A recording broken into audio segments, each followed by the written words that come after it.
Welcome বন্ধুরা, আবার welcome back অনেক দিন পর। আর চলে এসেছি আমাদের কলকাতা যাওয়ার একটা ছোট্ট ভিডিও নিয়ে। তো আলটিমেটলি ভেকেশানে আমাদের সময় হয়েই গেল কলকাতা যাওয়ার। প্রতি বছরই যাওয়া হয়, তো এবছর কেন নয়। তো এখন আমরা মুম্বাই এয়ারপোর্টে চলে এসেছি, আর এখান থেকেই যাব। আজকাল আর ট্রেনে যাওয়া হয় না, এত সময় লাগে, ট্রেনগুলো এত ডিলে করে যে সত্যি ট্রেনে যাওয়ার ইচ্ছা থাকলেও আর মন করে না। অত সময় ধরে ট্রেনে যাওয়াটা খুব প্যাথেটিক হয়ে যায়। ফ্লাইটে যাওয়ার একটাই কারণ সময়টা কম লাগে।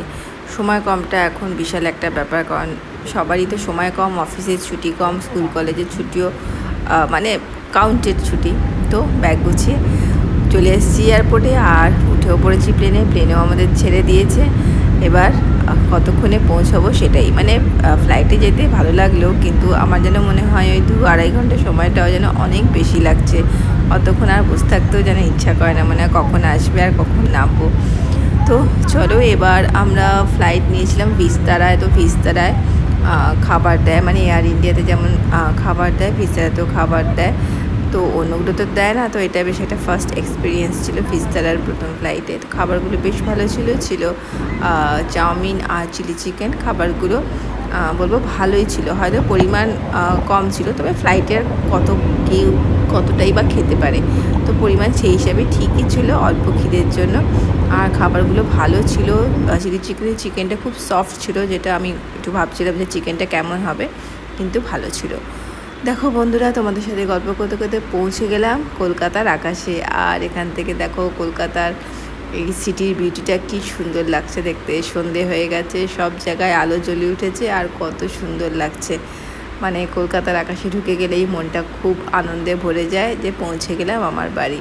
আর আমার বাড়ি যেহেতু এয়ারপোর্টের একদম কাছে, ওই জন্য আরও বেশি ভাল লাগে, মনে হয় যেন চলেই আসলাম বাড়িতে। এবার ল্যান্ড করার টাইম হয়ে এলো।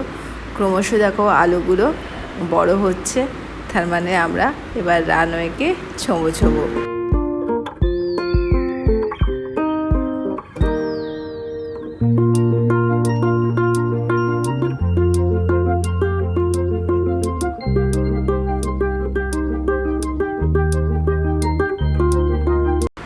আলটিমেট আমাদের প্লেন কলকাতার মাটি ছুলো। আর অবশ্যই এই আনন্দ তো কারোর সাথে মানে কি বলবো, বোঝানোই যায় না এর যে কতটা আনন্দ। যারা বাইরে থাকে তারাই একমাত্র এই আনন্দটা বুঝতে পারে, যে যখন প্লেন কলকাতার মাটি ছোঁয় ঠিক কতটা আনন্দ লাগে। এবার ব্যাগ গুছিয়ে বাড়ি পৌঁছানোর পালা। আর বাড়ি পৌঁছে অবশ্যই মায়ের হাতে রান্না ছাড়া আর কি হতে পারে। তো আমি চলে এসেছি বাড়ি পৌঁছে। দেখো মা এখন রান্না করতে ব্যস্ত আছে। আমি পরের দিন সকালে চলে এসেছি, কারণ সেদিনকে পৌঁছে খুব টায়ার্ড ছিলাম, আর কিছু ভিডিও করা হয়নি। আর সকালবেলা মা এখানে করে দিয়েছে ফেভারিট সাদা আলু চচ্চড়ি আর লুচি দিয়ে সকালের ব্রেকফাস্টটা হয়ে গেল। আর লাঞ্চে আছে অবশ্যই খুব গরম, ভীষণ গরম ছিল, তাই জন্য মাকে বলছি ভীষণ হালকা পাতলা কিছু রান্না করতে, বেশি কিছু নয়। ওই জন্য হালকা ডাল আছে, আলু আছে ভাজা, অল্প করে ঢ্যাঁড়স ভাজাও আছে, তার সাথে এখানকার ফেভারিট গন্ধরাজ লেবু, যেটা মাথা কুটলেও কলকাতার বাইরে পাওয়া যায় না। মানে খুব কম জায়গায় হয়তো কোনো বাঙালি দোকান আনে, কিন্তু সেটার সংখ্যাটা ভীষণই কম। তাই জন্য গন্ধরাজ লেবু দিয়ে মুসুরির ডাল আর তার সাথে আলু ভাজা, আহা! এই গরমে এর থেকে অমৃত আর কী হতে পারে। প্রতিটা ঘরে এখন এই খাবার। তো বাড়িতে এসে কলকাতার প্রতিটা খাবারের স্বাদই আলাদা, কারণ এখানকার মাটি আলাদা, জল আলাদা, আবহাওয়া আলাদা, তাই সবই আলাদা।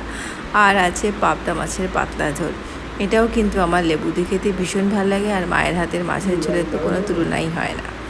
চলো তাহলে বন্ধুরা, কলকাতার প্রথম দিনের ব্লগটা এখানেই শেষ করছি। তোমাদের এই ব্লগটা কেমন লাগলো জানাতে ভুলো না। ভালো লাগলে একটু লাইক করো। আবার আসবো আর একটা নতুন ব্লগ নিয়ে। ততক্ষণ পর্যন্ত ভালো থেকো।